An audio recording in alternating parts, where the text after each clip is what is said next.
Informasi selanjutnya, saudara, istri Wakil Gubernur Aceh, Mukaromah, mengunjungi pasien talasemia yang sedang dirawat di Gedung Onkologi Rumah Sakit Umum Zainul Abidin, Banda Aceh, Kamis kemarin. Selain menyantuni pasien, Mukaromah juga mengajak masyarakat agar mau donor darah, membantu pasien talasemia yang terus bertambah di Aceh. Dalam rangka memperingati Hari Talasemia Internasional, istri Wakil Gubernur Aceh, Mukaromah, mengunjungi pasien penderita talasemia di Gedung Onkologi Rumah Sakit Zainul Abidin, Banda Aceh. Mukaromah memberi santunan serta hadiah bingkisan kepada puluhan penderita talasemia. Terdapat puluhan pasien talasemia yang sedang dirawat, bahkan ada juga yang sedang melakukan transfusi darah. Usia penderita talasemia beragam, mulai dari anak-anak hingga dewasa.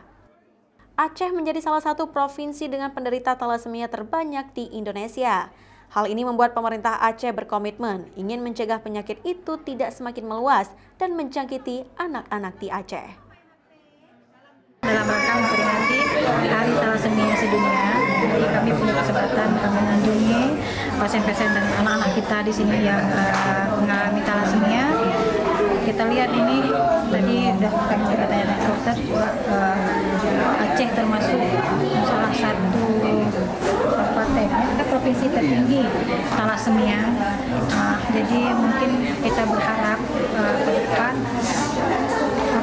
di tempat kita, khususnya para warga harus sadar dan bisa mendeteksi gejala-gejala awalnya talasemia ini, dan diharapkan juga kita untuk saling membantu mereka ini dengan cara kayak donor darah.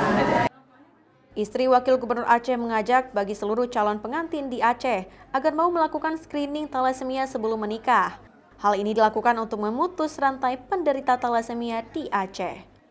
Selain itu, Mukaromah juga mengajak masyarakat Aceh agar mau mendonorkan darah mereka, sebab hampir setiap bulan pasien talasemia rutin melakukan transfusi darah supaya bisa bertahan hidup.